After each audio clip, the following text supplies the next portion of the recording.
Hello बच्चों, कैसे हो आप लोग। उम्मीद करता हूं सब लोग बहुत बढ़िया रहोगे। दोस्तों बहुत बहुत स्वागत है आप सभी का हमारे Dronacharya super fast revision series में।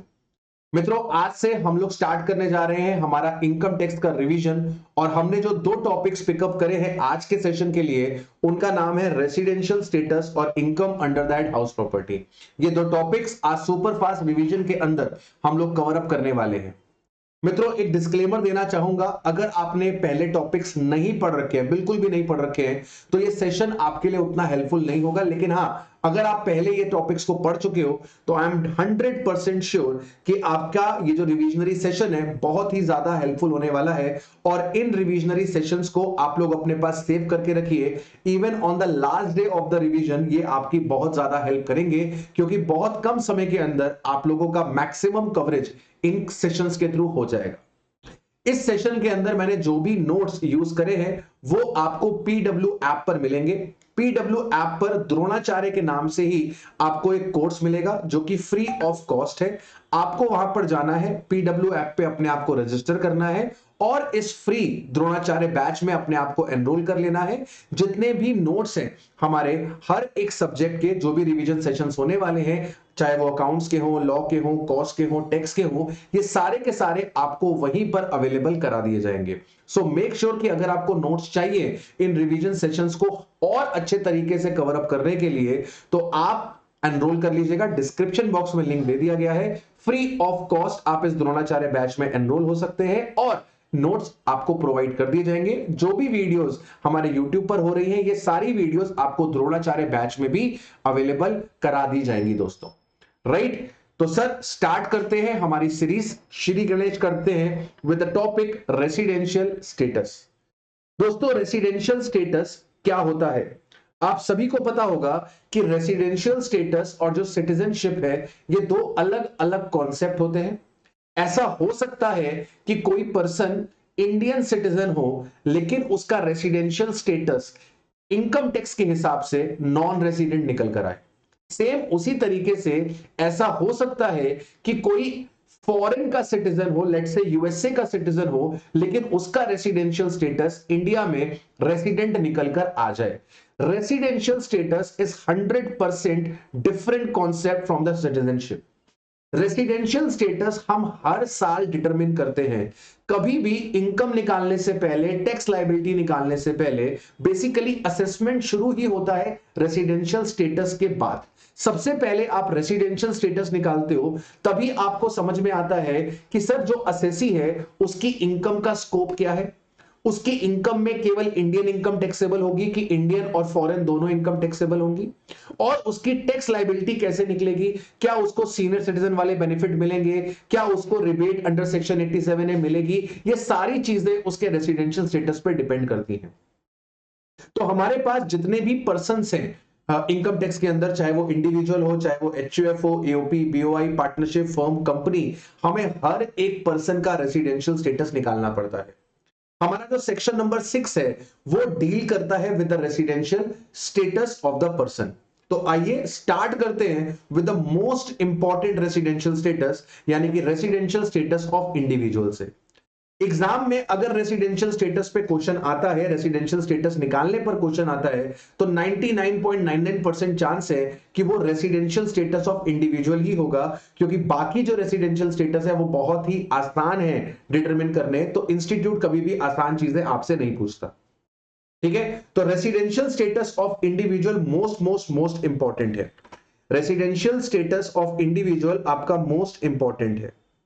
अब रेसिडेंशियल स्टेटस ऑफ इंडिविजुअल जैसे कि कवर है सेक्शन 6 सब सेक्शन 1 में, यहां पर बेसिक कंडीशंस लिखी हुई है हमारे पास। अगर आपको इंडिविजुअल की बात करें तो इंडिविजुअल राजा बेटा अगर बेसिक कंडीशन को सेटिस्फाई करता है, इंडिविजुअल अगर बेसिक कंडीशन को सेटिस्फाई करता है तो वो आपका राजा बेटा बन जाता है रेसिडेंट।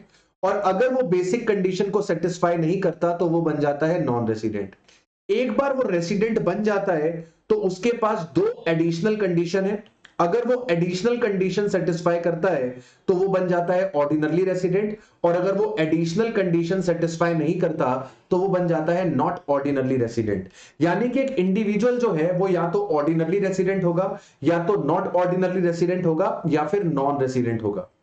अब बेसिक कंडीशन के अंदर हमारे पास दो बेसिक कंडीशंस हैं। अगर दो बेसिक कंडीशन में से कोई भी एक बेसिक कंडीशन आप सेटिस्फाई कर देते हो तो आप बन जाते हो रेसिडेंट, और अगर दोनों बेसिक कंडीशंस आप सेटिस्फाई नहीं करते तो आप बन जाते हो नॉन रेसिडेंट।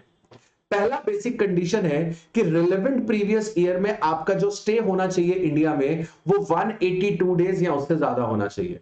फॉर एग्जाम्पल, अगर आपका रेसिडेंशियल स्टेटस हम डिटरमिन कर रहे हैं फॉर द प्रीवियस ईयर 22-23, तो प्रीवियस ईयर 22-23 में आपका जो स्टे होना चाहिए इंडिया में that should be either 182 days और मोर। कम से कम 182 डेज आपको इंडिया में प्रेजेंट होना है as per first basic condition. अगर आप इंडिया में 182 डेज या उससे ज्यादा प्रेजेंट है रिलेवेंट प्रीवियस ईयर में, जिस प्रीवियस ईयर का रेसिडेंशियल स्टेटस निकाला जा रहा है उस ईयर में, तो उस केस में आप इंडिया में रेसिडेंट बन जाते हो। आपसे दूसरा बेसिक कंडीशन पूछने की कोई जरूरत नहीं है। लेकिन अगर आप पहला बेसिक कंडीशन सेटिस्फाई नहीं कर पाते हो तो हम आपसे दूसरा बेसिक कंडीशन पूछते हैं। दूसरे बेसिक कंडीशंस के अंदर दो पार्ट है। पहला पार्ट रिलेवेंट प्रीवियस ईयर की बात करता है। रिलेवेंट प्रीवियस ईयर में आपका स्टे इंडिया में कम से कम 60 डेज होना चाहिए, और रिलेवेंट प्रीवियस ईयर से पहले के जो 4 साल है उनमें आपका स्टे इंडिया में कम से कम 365 डेज होना चाहिए। तो अगर आप इंडिया में 182 डेज प्रेजेंट नहीं हो, यानी कि पहली बेसिक कंडीशन आप सेटिस्फाई नहीं करते, तो आपसे लॉ सेकंड कंडीशन पूछता है, और सेकंड कंडीशन में लिखा है दैट आपका जो स्टे होना चाहिए रिलेवेंट प्रीवियस ईयर में दैट शुड बी 60 डेज और मोर, और पिछले 4 साल में इट शुड बी 365 डेज और मोर। अब इन दोनों बेसिक कंडीशन में से कोई भी एक बेसिक कंडीशन आप सेटिस्फाई कर देते हो तो आप बन जाते हो रेसिडेंट, और अगर दोनों बेसिक कंडीशन आप सेटिस्फाई नहीं करते तो आप बन जाते हो नॉन रेसिडेंट। एक बार आपने बेसिक कंडीशन को सेटिस्फाई कर दिया तो फर्दर हमें चेक करना होता है कि आप ऑर्डिनरली रेसिडेंट हो कि आप नॉट ऑर्डिनरली रेसिडेंट हो। इसके लिए हम लोग क्या करते हैं, इसके लिए हम लोग चेक करते हैं आपकी एडिशनल कंडीशंस को। Additional condition section 6 sub section 6 में लिखी हुई है। दो एडिशनल कंडीशन है, और अगर दोनों एडिशनल कंडीशन आप सेटिस्फाई कर देते हो तो आप बन जाते हो ऑर्डिनरली रेसिडेंट, अदरवाइज आप बन जाते हो नॉट ऑर्डिनरली रेसिडेंट। अब ये दो एडिशनल कंडीशन क्या है? पहली एडिशनल कंडीशन है कि पिछले 7 साल में, रिलेवेंट प्रीवियस ईयर से पहले के 7 साल में आपका इंडिया में स्टे कम से कम 730 डेज होना चाहिए, और पिछले 10 साल में आप इंडिया में कम से कम 2 साल रेसिडेंट होने चाहिए। पिछले 7 साल में आप इंडिया में 730 डेज या उससे ज्यादा प्रेजेंट होने चाहिए, और पिछले 10 साल में एटलीस्ट 2 साल में आप इंडिया में रेसिडेंट होने चाहिए। रेसिडेंट होने का मतलब आपने बेसिक कंडीशन को सेटिस्फाई किया होना चाहिए। तो पिछले 10 साल में अगर 2 साल आप रेसिडेंट हो और पिछले 7 सालों में आप इंडिया में 730 डेज अवेलेबल हो, ये दोनों एडिशनल कंडीशन अगर आप सेटिस्फाई कर देते हो तो आप बन जाते हो ऑर्डिनरली रेसिडेंट। और अगर इन दो एडिशनल कंडीशन में से एक भी एडिशनल कंडीशन अगर आप सेटिस्फाई नहीं कर पाते हो तो आप बन जाते हो नॉट ऑर्डिनरली रेसिडेंट। ठीक है, अब जहां पर हमने स्टे की बात करी, 60 डेज हो, 365 डेज हो, 182 डेज हो, 730 डेज हो, क्या ये स्टे कॉन्टिन्यूअस होना चाहिए? The answer is no. ये जो पीरियड ऑफ स्टे है मे नॉट बी कॉन्टिन्यूअस, जरूरी नहीं है कि ये कॉन्टिन्यूअस हो। सेकेंडली, आपका स्टे जरूरी नहीं है कि आपके प्लेस ऑफ बिजनेस पे ही हो, आपका स्टे इंडिया में अपने रेसिडेंस में ही हो, कोई फर्क नहीं पड़ता।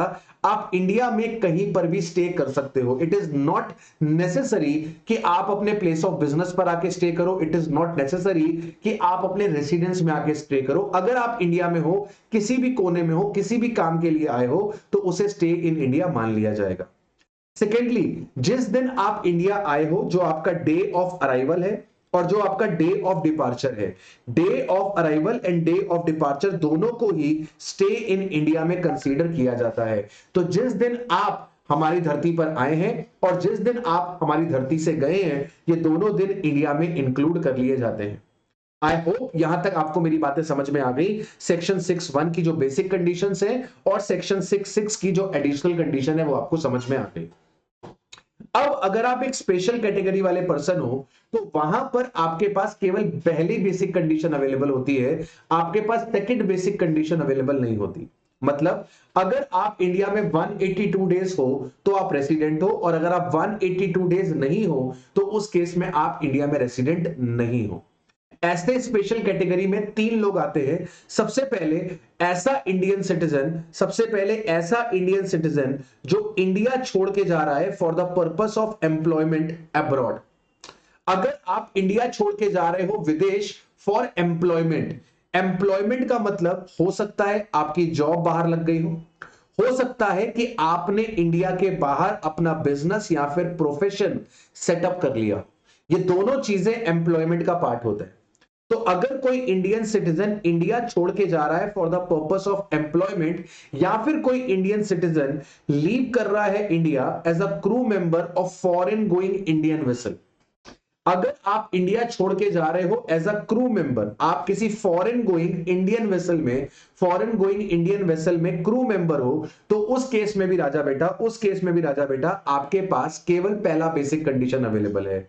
तो अगर कोई इंडियन सिटीजन अब्रॉड जा रहा है, कोई इंडियन सिटीजन अब्रॉड शिफ्ट हो रहा है फॉर परमानेंट एम्प्लॉयमेंट, या फिर कोई Indian citizen as a crew member foreign going Indian vessel का मेंबर बन के जा रहा है, तो उस केस में उसके पास सिर्फ पहला बेसिक कंडीशन अवेलेबल है 182 डेज वाला। इसके बाद तीसरा जो स्पेशल कैटेगरी का बंदा है वो है आपका पर्सन ऑफ इंडियन ओरिजिन या फिर इंडियन सिटीजन विजिटिंग इंडिया। पहले 2 पॉइंट्स उन लोगों की बात कर रहे थे जो इंडिया छोड़ के जा रहे थे। इंडियन सिटीजन जो अब्रॉड शिफ्ट हो रहा था एम्प्लॉयमेंट के लिए, इंडियन सिटीजन जो क्रू मेंबर था फॉरेन गोइंग इंडियन वेसल के लिए। तो पहले 2 पॉइंट इंडियन सिटीजन पर लागू होते हैं जो इंडिया छोड़कर जा रहे हैं। अब हम बात कर रहे हैं पर्सन ऑफ इंडियन ओरिजिन की या फिर इंडियन सिटीजन की जो इंडिया आ रहे हैं। तो अगर पर्सन ऑफ इंडियन ओरिजिन या फिर इंडियन सिटीजन इंडिया आ रहा है, तो आपको चेक करना है कि रिलेवेंट प्रीवियस ईयर में उसका स्टे इंडिया में 182 डेज या उससे ज्यादा है कि नहीं। तो अगर person of Indian origin Indian citizen अगर इंडिया आ रहे हैं रिलेवेंट प्रीवियस ईयर में 182 डेज या उससे ज्यादा, आपका आंसर यस हो जाता है, यानी कि वो बेसिक कंडीशन की पहली कंडीशन सेटिस्फाई कर देते हैं, तो वो रेसिडेंट बन जाते हैं। अब वो रेसिडेंट बन चुके हैं तो हम एडिशनल कंडीशन को चेक करेंगे और ये पता लगाएंगे कि वो ऑर्डिनरी रेसिडेंट है कि वो नॉट ऑर्डिनरी रेसिडेंट है। यानी कि अगर पर्सन ऑफ इंडियन ओरिजिन या फिर इंडियन सिटीजन इंडिया विजिट कर रहा है 182 डेज या उससे ज्यादा के लिए, तो वो रेसिडेंट बन जाता है। और अगर वो एडिशनल कंडीशन भी सेटिस्फाई कर दे, पिछले 7 साल में इंडिया में 730 डेज है, पिछले 10 साल में कम से कम इंडिया में 2 साल रेसिडेंट है, तो वो ऑर्डिनरली रेसिडेंट बन जाता है। और एक भी एडिशनल कंडीशन वो सेटिस्फाई नहीं करता तो वो नॉट ऑर्डिनरली रेसिडेंट बन जाता है। अब अगर पर्सन ऑफ इंडियन ओरिजिन और इंडियन सिटीजन जो कि इंडिया आ रहे हैं वो इंडिया में 182 डेज के लिए नहीं आ रहे, वो इंडिया में 182 डेज के लिए नहीं आ रहे, तो उस केस में अगर वो पर्सन ऑफ इंडियन ओरिजिन या फिर इंडियन सिटीजन ये 3 बेसिक कंडीशन सेटिस्फाई कर दे, तो वो नॉट ऑर्डिनरी रेसिडेंट बन जाएंगे। और अगर इन 3 कंडीशन में से एक भी कंडीशन सेटिस्फाई नहीं हुई तो उस केस में वो नॉन रेसिडेंट बन जाएंगे। तो person of Indian origin Indian citizen visiting abroad satisfy all the following condition. पहली, रिलेवेंट प्रीवियस ईयर में 120 डेज या उससे ज्यादा है, पिछले 4 साल में 365 डेज या उससे ज्यादा है, और इनकी जो इंडियन इनकम है वो 15 लाख रुपए से ज्यादा है। अगर ये तीनों कंडीशन सेटिस्फाई हो जाएगी तो पर्सन ऑफ इंडियन ओरिजिन या फिर इंडियन सिटीजन इंडिया में NOR बन जाएंगे।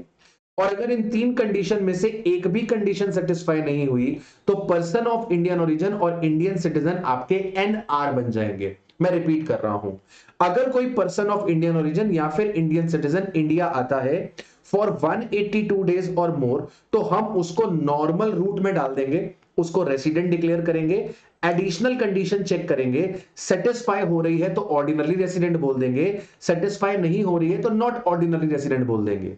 लेकिन अगर वो रिलेवेंट प्रीवियस ईयर में 182 डेज से कम है तो उसको हम स्पेशल रूट में डालेंगे। स्पेशल रूट में हम 3 कंडीशन चेक करेंगे। पहली कंडीशन, रिलेवेंट प्रीवियस ईयर में 120 डेज या उससे ज्यादा होने चाहिए, पिछले 4 साल में 365 डेज या उससे ज्यादा होने चाहिए, और इसकी इंडियन इनकम फोकस करिए एक्सीड करनी चाहिए 15 लाख को, एक्सीड करनी चाहिए 15 लाख को, तो कंडीशन सेटिस्फाई होंगी। अगर ये तीनों कंडीशन सेटिस्फाई हो जाती हैं तो हम पर्सन ऑफ इंडियन ओरिजिन और इंडियन सिटीजन को क्या डिक्लेयर कर देंगे, एनओआर। और इन तीनों में से एक भी कंडीशन अगर सेटिस्फाई नहीं हुई तो हम इसको क्या कर देंगे, डिक्लेयर कर देंगे एनआर।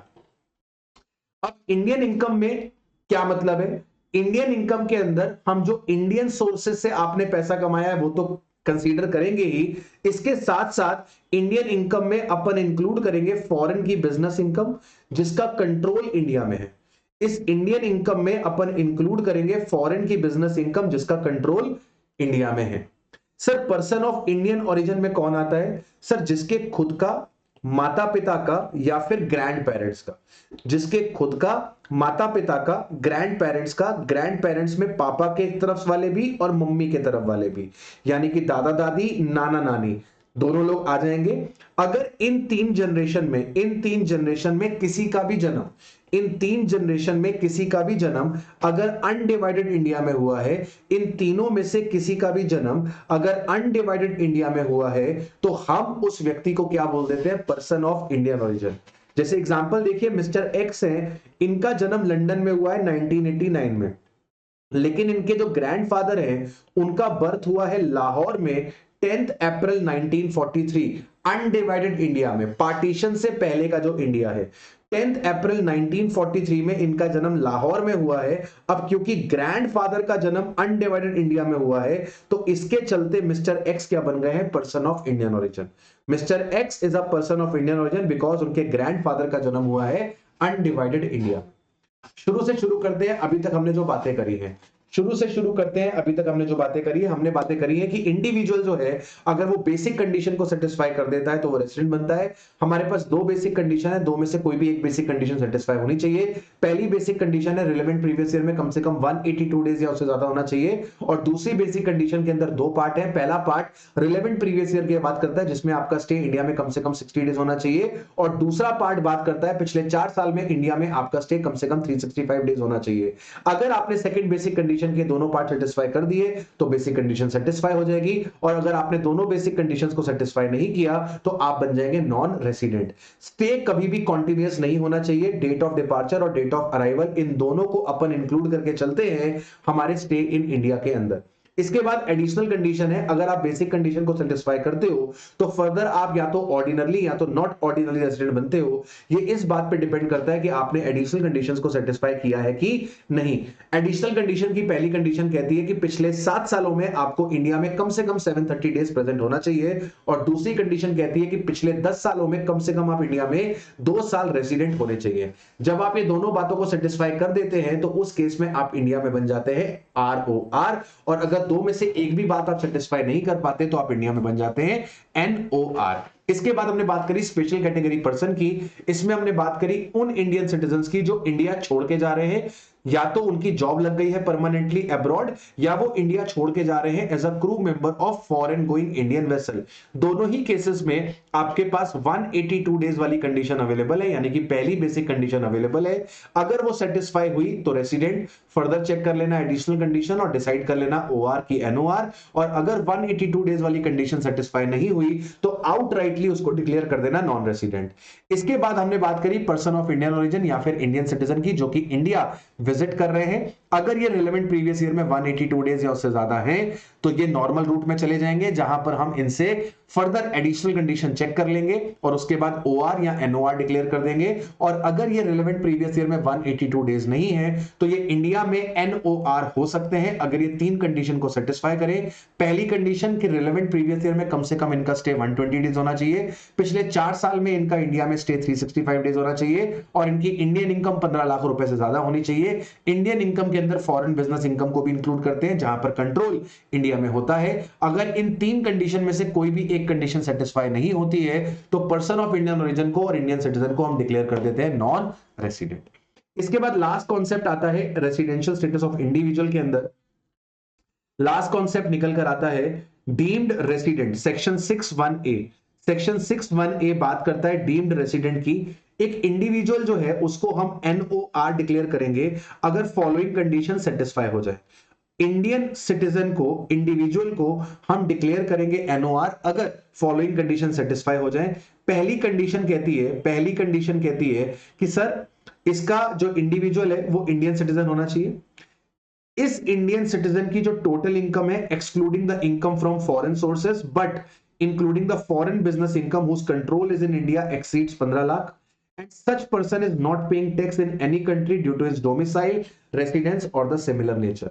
तो अगर आप एक ऐसे इंडिविजुअल हो जो कि इंडियन सिटीजन है, जिसकी Indian income including foreign business income जिसका कंट्रोल इंडिया में है वो 15 लाख रुपए से ज्यादा है, और तीसरा जो किसी भी कंट्री में टैक्स नहीं दे रहा बिकॉज ऑफ डोमिसाइल रेसिडेंस और सिमिलर नेचर, मतलब उसने अपना स्टे हर एक कंट्री में ऐसे प्लान किया है, उसने अपना स्टे हर एक कंट्री में ऐसे प्लान किया है कि वो कहीं पर भी टैक्सेस पे ना करे। तो अगर आप ये तीनों कंडीशंस को सेटिस्फाई करते हो तो इवन आपका स्टे इंडिया में 2 दिन क्यों ना हो, इवन आपका स्टे इंडिया में 0 डेज क्यों ना हो, आप इंडिया में क्या बन जाओगे, आप इंडिया में एनओआर बन जाओगे। आप इंडिया में क्या बन जाओगे, एनओआर बन जाओगे। डीम्ड रेसिडेंट के केस में, डीम्ड रेसिडेंट के केस में number of days stay in India, number of days stay in India हमारे लिए रिलेवेंट नहीं होता है। Number of days stay in India relevant नहीं होता है। अगर आप एक इंडियन सिटीजन हो, आपकी Indian income including foreign business income जिसका कंट्रोल इंडिया में है वो 15 लाख रुपए से ज्यादा है, और आप दुनिया के किसी भी कोने में टैक्सेस का पेमेंट नहीं कर रहे हो, आप दुनिया के किसी भी कोने में टैक्सेस का पेमेंट नहीं कर रहे हो, तो उस केस में राजा बेटा, उस केस में राजा बेटा आप इंडिया में डीम्ड रेसिडेंट बन जाते हो। एक बात हमेशा ध्यान रखना कि डीम्ड रेसिडेंट का कॉन्सेप्ट इंडियन सिटीजन पर लागू होता है, डीम्ड रेसिडेंट का कॉन्सेप्ट इंडियन सिटीजन पर लागू होता है, लेकिन ये कॉन्सेप्ट कभी भी लागू नहीं होता, ये कॉन्सेप्ट कभी भी लागू नहीं होता on person of Indian origin. ये कॉन्सेप्ट कभी भी लागू नहीं होता on the person of Indian origin. ये कॉन्सेप्ट हमेशा हमेशा हमेशा लागू होता है केवल और केवल इंडियन सिटीजन के ऊपर, राइट। इसी के साथ हमारा residential status of individual complete हो गया। आइए बात करते हैं residential status of partnership firm, BOI और एसोसिएशन ऑफ पर्सन। अगर आप एक पार्टनरशिप फर्म हो, बीओआई हो और एओपी हो, तो उस केस में ऑर्डिनरली नॉट ऑर्डिनरली का कॉन्सेप्ट नहीं होता। अगर पार्टनरशिप फर्म का, एओपी का, बीओआई का कंट्रोल एंड मैनेजमेंट होली या फिर पार्टली इन इंडिया है, होली मतलब 100% इंडिया है, पार्टली मतलब इवन 2%, 3%, 4%, 5%, थोड़ा सा भी कंट्रोल अगर इंडिया में है तो वो नॉन रेसिडेंट है। अगर आपका 100% control, 100% control and management India के बाहर है, 100% कंट्रोल एंड मैनेजमेंट अगर इंडिया के बाहर है, तो आप क्या बन जाएंगे, आप बन जाएंगे नॉन रेसिडेंट। अगर हम बात करें रेसिडेंशियल स्टेटस ऑफ कंपनी की, तो कंपनी के केस में 2 तरह की कंपनी होती है, एक होती है इंडियन कंपनी और एक होती है फॉरेन कंपनी। इंडियन कंपनी जो होती है बेटा वो ऑलवेज रेसिडेंट होती है, और जो आपकी फॉरेन कंपनी होती है राजा बेटा, उसका हम लोग चेक करते हैं प्लेस ऑफ इफेक्टिव मैनेजमेंट। अगर place of effective management India में है तो हम उसको रेसिडेंट बोल देते हैं, अदरवाइज हम उसको नॉन रेसिडेंट डिक्लेयर कर देते हैं। इसके बाद आता है residential status of HUF. HUF के केस में भी हम कंट्रोल एंड मैनेजमेंट चेक करते हैं। अगर एचयूएफ का कंट्रोल एंड मैनेजमेंट होली या फिर पार्टली इंडिया में है तो एचयूएफ बन जाता है रेसिडेंट, और अगर एचयूएफ का control and management Holi outside India है तो उस केस में एचयूएफ बन जाता है नॉन रेसिडेंट। जब हम कंट्रोल एंड मैनेजमेंट की बात करते हैं तो यहां पे हम टॉप लेवल मैनेजमेंट के डिसीजंस की बात करते हैं, मैनेजरियल लेवल के डिसीजंस की बात करते हैं। तो अगर टॉप लेवल मैनेजमेंट वाले जो डिसीजंस हैं, अगर उनमें से थोड़े से डिसीजन भी इंडिया में है तो इसका मतलब control and management partly India में है। और एक बार कंट्रोल एंड मैनेजमेंट एस्टेब्लिश हो जाता है इंडिया में तो उस केस में एचयूएफ जो होती है वो रेसिडेंट बन जाती है। अब अगर एचयूएफ रेसिडेंट बन गई है तो फर्दर चेक किया जाएगा कि एचयूएफ ऑर्डिनरली रेसिडेंट है कि नॉट ऑर्डिनरली रेसिडेंट है। इसके लिए चेक करना पड़ेगा कि आपका जो कर्ता है वो 2 कंडीशन सेटिस्फाई कर रहा है कि नहीं। अगर कर्ता इंडिया में 730 डेज प्रेजेंट है पिछले 7 साल में, या फिर कर्ता पिछले 10 साल में से कम 2 साल में इंडिया में रेसिडेंट है, अगर कर्ता ये 2 कंडीशंस को सेटिस्फाई कर दे, पिछले 7 साल में इंडिया में 730 डेज या उससे ज्यादा, और पिछले 10 साल में एटलीस्ट 2 साल में वो इंडिया में रेसिडेंट है, तो कर्ता के ये 2 कंडीशन सेटिस्फाई करने से क्या होगा, आपकी जो एचयूएफ है वो ऑर्डिनरली रेसिडेंट बन जाएगी। और अगर कर्ता इन 2 कंडीशन में से एक भी कंडीशन को सेटिस्फाई नहीं कर पाता तो उस केस में आपकी जो एचयूएफ है वो नॉट ऑर्डिनरली रेसिडेंट निकल कर आएगी। और अगर एचयूएफ का control and management Holi outside India है तो उस केस में आपकी जो एचयूएफ है वो नॉन रेसिडेंट बन जाती है। अब बढ़ते हैं दोस्तों आगे और बात करते हैं स्कोप ऑफ टोटल इनकम की। स्कोप ऑफ टोटल इनकम में बात करने से पहले हम लोग समझ लेते हैं कि इनकम कितने तरीके की होती है। इनकम होती है दो तरीके की, या तो इनकम इंडियन इनकम होती है या तो इनकम फॉरेन इनकम होती है। अब इनकम को क्लासिफाई करना है इंडियन इनकम और फॉरेन इनकम, इसके लिए हमें चेक करना पड़ता है कि एक तो इनकम का सोर्स कहां है, मतलब इनकम एक्रूअराइज कहां हो रही है, और दूसरा हमें चेक करना होता है इनकम रिसीव कहां हो रही है। रिसीव का मतलब इंडिया इनकम पहली बार कहां पर रिसीव हो रही है। रिसीव का मतलब इनकम पहली बार कहां पर रिसीव हो रही है। तो अगर आपकी इनकम एक्रूअराइज या फिर रिसीव्ड, इन दोनों में से कोई भी एक चीज अगर इंडिया में हो जाए, अगर आपकी इनकम एक्रूअराइज इंडिया में हो रही है इंडियन इनकम, आपकी इनकम एक्रूअराइज इंडिया के बाहर हो रही है लेकिन रिसीव इंडिया में हो रही है इंडियन इनकम। अब सर अगर आपकी इनकम एक्रूअराइज भी इंडिया के बाहर हो और इनकम रिसीव भी इंडिया के बाहर हो, मतलब एक्रूअराइज और रिसीव ये दोनों अगर इंडिया के बाहर हो, तो उस केस में आपकी जो इनकम होती है वो फॉरेन इनकम बन जाती है। तो रिसीव का मतलब बेटा फर्स्ट रिसीट से है। कई बार ऐसा क्वेश्चन में गिवन रहता है कि आपने इनकम को रेमिट किया है इंडिया में, सब्सिक्वेंटली ट्रांसफर किया है इंडिया में, तो रेमिटेंस और subsequent transfers are the second receipt. और हमें सेकंड रिसीट नहीं देखनी होती है, हमें देखनी होती है फर्स्ट रिसीट कि इनकम पहली बार कहां पर रिसीव हुई, इनकम एक्रूअराइज कहां हुई और इनकम पहली बार रिसीव कहां हुई। अगर इनकम एक्रूअराइज भी इंडिया में हुई, इनकम रिसीव भी इंडिया हुई, undoubtedly Indian income. Income एक्रूअराइज India में हुई, भले रिसीव आउटसाइड इंडिया हुई, Indian income. Income accrue arise India के बाहर हुई लेकिन रिसीव इंडिया में हुई, इंडियन इनकम। मतलब एक्रू अराइज और रिसीव में से कोई भी एक चीज अगर इंडिया में है तो इनकम इंडिया इनकम है। लेकिन अगर एक्रू अराइज भी इंडिया के बाहर है, रिसीव भी इंडिया के बाहर है, तो उस केस में ये इनकम आपकी फॉरेन इनकम हो जाती है। अब बात करते हैं स्कोप ऑफ टोटल इनकम की। अगर आपने इंडियन इनकम अर्न करी है तो आपका रेसिडेंशियल स्टेटस कुछ भी हो, आप ओआर हो, एनओआर हो, एनआर हो, कोई फर्क नहीं पड़ता, ये तीनों आपके हाथ में टैक्सेबल हो जाएंगी। Indian income will always be taxable irrespective of your residential status. अगर आपने फॉरेन इनकम अर्न करी है, मतलब वो इनकम जो एक्रूअराइज भी इंडिया के बाहर हुई है और रिसीव भी इंडिया के बाहर हुई है, और आपका रेसिडेंशियल स्टेटस ओआर है, तो ये इनकम आपके हाथ में टैक्सेबल हो जाएगी। मतलब ऑर्डिनरली रेसिडेंट इंडियन इनकम पे भी टैक्स देगा और फॉरेन इनकम पे भी टैक्स देगा। ऑर्डिनरली रेसिडेंट इंडियन इनकम पे भी टैक्स देगा, फॉरेन इनकम पे भी टैक्स देगा। यानी कि ऑर्डिनरली रेसिडेंट के हाथ में ग्लोबल इनकम टैक्सेबल होती है। दुनिया में कहीं पर भी उसने इनकम कमाई हो, वो इनकम उसकी इंडिया में टैक्सेबल होती है। वहीं पे अगर आपका रेसिडेंशियल स्टेटस एनआर है, तो आप फॉरेन इनकम पे इंडिया में कोई भी टैक्स नहीं दोगे। जो नॉन रेसिडेंट होता है वो केवल इंडियन इनकम पे टैक्स देता है, फॉरेन इनकम पे वो इंडिया में कोई भी टैक्स नहीं देता।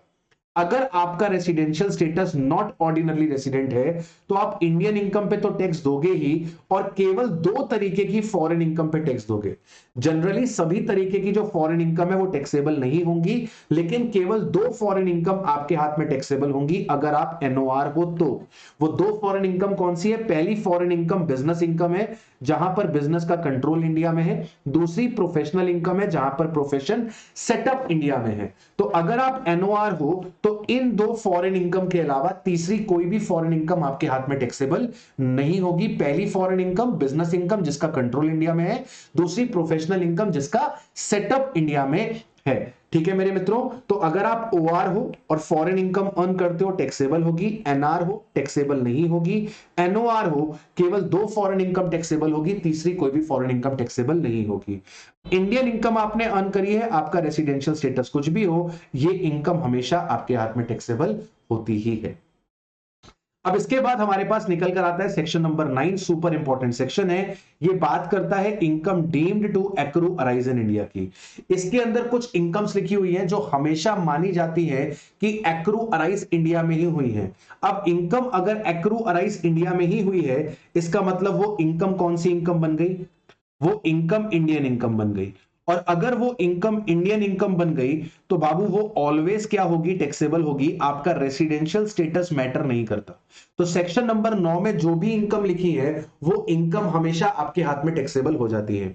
सबसे पहला जो पॉइंट यहां पर निकल कर आता है, सबसे पहला जो पॉइंट यहां पर निकल कर आता है, कहता है सर कोई भी इनकम जो एक्रू अराइज हो रही है किसी भी असेसी को एनी प्लेस आउटसाइड इंडिया, आपको कोई इनकम एक्रू अराइज हुई है इंडिया के बाहर, चाहे तो डायरेक्टली या फिर इनडायरेक्टली, अगर उस इनकम का बिजनेस कनेक्शन इंडिया के साथ है, उस इनकम का बिजनेस कनेक्शन इंडिया के साथ है। बिजनेस कनेक्शन कैसे एस्टेब्लिश होता है? अगर आपने इंडिया में एक एजेंट अपॉइंट कर रखा है जो आपके बिहाफ पे क्या करता है, कॉन्ट्रैक्ट्स कंक्लूड करता है, आपके बिहाफ पे कस्टमर्स को गुड्स डिलीवर करता है, आपके बिहाफ पे आपके गुड्स सोर्स करता है, स्टॉक मेंटेन करता है वो आपका, और वो केवल ऐसा आपके लिए ही करता है, सिर्फ आप ही का एजेंट है वो, और किसी के लिए काम नहीं करता। अगर ऐसा है कि आपके पास इंडिया में एजेंट है जो आपके बिहाफ पे सारे कॉन्ट्रैक्ट कंक्लूड करता है, आपके पास एक ऐसा एजेंट है जो इंडिया में आपका स्टॉक मेंटेन करता है, आपके पास इंडिया में एक ऐसा एजेंट है जो आपके बिहाफ पे आपके कस्टमर्स को गुड सप्लाई करता है, और वो सिर्फ आपके लिए काम करता है, किसी और के लिए काम नहीं करता, मतलब वो इंडिपेंडेंट एजेंट नहीं है, वो सिर्फ और सिर्फ आपका एजेंट है, तो उस केस में बिजनेस कनेक्शन इंडिया के साथ एस्टेब्लिश हो जाती है। इसके बाद अगर आपने कोई इनकम अर्न करी है इंडिया के बाहर, from any property in India, from any asset or source of income in India, तो अगर आपने इंडिया के बाहर कोई इनकम जनरेट करी है किसी भी ऐसी प्रॉपर्टी से, असेट से, या फिर सोर्स ऑफ इनकम से जो कि इंडिया में है, फॉर एग्जांपल आपके पास कोई कॉपीराइट है इंडिया में, और वो कॉपीराइट आपने इंडिया के बाहर किसी को दिया है इस्तेमाल करने के लिए, कोई कॉपीराइट आपके पास इंडिया में है और उस कॉपीराइट को आपने दिया है इंडिया के बाहर किसी को इस्तेमाल करने के लिए, तो भले आपको इनकम एक्रूअराइज हो रही है इंडिया के बाहर, क्योंकि कॉपीराइट इंटेंजिबल एसेट आईपीआर आपके पास इंडिया में है, इस इनकम को इंडियन इनकम माना जाएगा। सिमिलरली अगर आपने कोई कैपिटल असेट जो कि इंडिया में सिचुएटेड है, अगर उसे ट्रांसफर करके कोई भी कैपिटल गेन कमाया, तो भले आपने सेल एग्जीक्यूट करी हो इंडिया के बाहर, भले आपको पैसा रिसीव हुआ हो इंडिया के बाहर, क्योंकि आपने इंडियन कैपिटल असेट बेची है, तो उस केस में वो हमेशा इंडियन इनकम होती है। फॉर एग्जांपल मिस्टर जॉन है, वो ऑस्ट्रेलिया में रहते हैं, उन्होंने रिलायंस कंपनी के शेयर्स खरीद रखे हैं, और मिस्टर जॉन ने अपने पड़ोसी मिस्टर एंटनी को रिलायंस के शेयर्स बेच दिए ऑस्ट्रेलिया में ही, ऑस्ट्रेलिया में शेयर्स बेचे एक ट्रांसफर डीड एग्जीक्यूट कराकर। तो यहां पर ये जो ट्रांजैक्शन है वो पूरा का पूरा इंडिया के बाहर हुआ है, पैसा भी इंडिया के बाहर रिसीव हुआ है, लेकिन यहां पर मिस्टर जॉन को इंडियन इनकम हुई है रिलायंस कंपनी के शेयर्स बेच के, क्योंकि रिलायंस कंपनी एक इंडियन कंपनी है, इंडियन कंपनी के शेयर्स मतलब इंडियन कैपिटल असेट, और जब भी इंडियन कैपिटल असेट बिकेगी तो आपको गेन कहीं पर भी हो वो हमेशा इंडिया में टैक्सेबल होगा। तीन चीजों में कभी भी बिजनेस कनेक्शन इन इंडिया नहीं माना जाता, तीन चीजों में कभी भी बिजनेस कनेक्शन इन इंडिया नहीं माना जाता। यहां पे कोई भी बिजनेस कनेक्शन इन इंडिया नहीं है, और अगर बिजनेस कनेक्शन इन इंडिया नहीं है तो ये वाली इनकम फिर इंडिया में टैक्सेबल नहीं होंगी, ये वाले केस में आपकी इनकम इंडिया में टैक्सेबल नहीं होगी, या फिर इसे deemed to accrue arise in India नहीं माना जाएगा, राइट। अगर आपने इंडिया में परचेज करी है एक्सपोर्ट करने के लिए, अगर आपने इंडिया में परचेज करी है एक्सपोर्ट करने के लिए, तो इसे इसे इसे इसे इसे बिजनेस कनेक्शन इन इंडिया नहीं माना जाता। अगर आप इंडिया में न्यूज कलेक्ट कर रहे हो ताकि आप उसे इंडिया के बाहर टीवी चैनल्स में ट्रांसमिट कर सको, न्यूज़पेपर्स में पब्लिश कर सको, तो इंडिया में न्यूज कलेक्ट करने को बिजनेस कनेक्शन इन इंडिया नहीं माना जाता। अगर आप इंडिया में फिल्म की शूटिंग कर रहे हो, अगर आप इंडिया में फिल्म की शूटिंग कर रहे हो और आप इंडियन सिटीजन नहीं हो, और अगर फिल्म की शूटिंग एक कंपनी कर रही है तो उसका कोई भी शेयर होल्डर इंडियन नहीं है, अगर कोई पार्टनरशिप फर्म शूटिंग कर रही है तो उसका कोई भी पार्टनर अगर इंडियन नहीं है, तो बिजनेस कनेक्शन इन इंडिया नहीं माना जाता है। अच्छा, अगर अगर अगर अगर अगर अगर आपको कोई इनकम हो रही है जो सैलरीज हेड में आती है, और आपने सर्विसेज रेंडर करी है, आपने सर्विसेज रेंडर करी है इंडिया में, तो भले ये इनकम आपको इंडिया के बाहर रिसीव हो, आपके लिए इंडियन इनकम है। फॉर एग्जांपल मिस्टर एक्स है, इन्होंने 35 इयर्स ए लिमिटेड को सर्विसेज प्रोवाइड करी इंडिया में, और रिटायरमेंट के बाद ये अपने बेटे के पास शिफ्ट हो गए लंदन में। ए लिमिटेड मिस्टर एक्स के लंदन वाले बैंक अकाउंट में पेंशन जमा करती है, तो ये जो पेंशन है आपको अच्छे से पता है कि सैलरी हेड का पार्ट होती है, तो भले ये पेंशन लंदन बैंक अकाउंट में रिसीव हो रही है मिस्टर एक्स को, ये इंडिया में टैक्सेबल रहेगी, क्योंकि पेंशन पास्ट सर्विसेज के लिए दी जाती है, और पास्ट सर्विसेज आपने इंडिया में रेंडर करी है, मतलब कि आपकी ये पेंशन इनकम को माना जाएगा कि ये अर्नड इन इंडिया है। बात समझ में आ गया? तो अगर आपने सर्विसेज इंडिया में दी है तो आपकी सैलरी एक्रूअराइज इंडिया में होती है, और अगर एक्रूअराइज इंडिया में होती है तो दुनिया के किसी भी कोने में ये रिसीव हो, ये आपके लिए इंडियन इनकम मानी जाएगी। इसके अलावा सर अगर मान लो कोई इंडियन सिटीजन है, कोई इंडियन सिटीजन है, वो गवर्नमेंट ऑफ इंडिया को, कोई इंडियन सिटीजन है वो गवर्नमेंट ऑफ इंडिया को आउटसाइड इंडिया सर्विसेज रेंडर कर रहा है और गवर्नमेंट ऑफ इंडिया उस इंडियन सिटीजन को सैलरी दे रही है, तो भले उस इंडियन सिटीजन ने सर्विसेज प्रोवाइड करी है गवर्नमेंट ऑफ इंडिया को इंडिया के बाहर, इंडियन गवर्नमेंट से जो उसको तनख्वाह मिलेगी उस तनख्वाह को डीम किया जाएगा कि वो एक्रूराइज इन इंडिया है। Income from salaries which is payable by the government to the citizen of India for the services rendered outside India is taxable in India, deemed to accrualize in India। लेकिन अगर कोई allowances या फिर perquisites government ने दिए हैं उस Indian citizen को for services render outside India, तो वो एग्जेम्प्ट रहते हैं। जैसे मान लीजिए मिस्टर एक्स है, वो एम्बेसडर है इंडियन एम्बेसी ऑस्ट्रेलिया के अंदर, मिस्टर एक्स है वो एम्बेसडर है इंडियन एम्बेसी के अंदर ऑस्ट्रेलिया में, तो गवर्नमेंट मिस्टर एक्स को जो भी सैलरी दे रही है वो मिस्टर एक्स के हाथ में टैक्सेबल इन इंडिया हो जाएगी, क्योंकि इसे डीम किया जाएगा ये एक्रू अराइज इन इंडिया में है। लेकिन गवर्नमेंट ऑफ इंडिया ने मिस्टर एक्स को जो भी अलाउंसेस और परक्विजिट्स दिए होंगे वो अलाउंसेस और परक्विजिट्स एग्जेम्प्ट हो जाएंगे by the virtue of section 10 sub section 7। अगर अगर अगर अगर अगर अगर गवर्नमेंट ऑफ इंडिया ने इंटरेस्ट का पेमेंट किया है, क्योंकि गवर्नमेंट ऑफ इंडिया ने लोन रेज किया था, तो जो इंटरेस्ट का पेमेंट गवर्नमेंट ऑफ इंडिया ने किया है वो आपके लिए क्या हो जाएगा, रिसिपिएंट के लिए इंडियन इनकम हो जाएगा। अगर एक रेसिडेंट ने इंटरेस्ट ऑन लोन का पेमेंट किया है तो वो रिसिपिएंट के हाथ में इंडियन इनकम हो जाएगा, बशर्ते रेसिडेंट ने उस लोन के पैसे को इंडिया में यूटिलाइज किया हो। अगर रेसिडेंट ने उस पैसे को, लोन के पैसे को इंडिया के बाहर रेज किया है और यूटिलाइज भी इंडिया के बाहर किया है, तो उस केस में इंटरेस्ट इनकम इंडियन इनकम नहीं मानी जाती।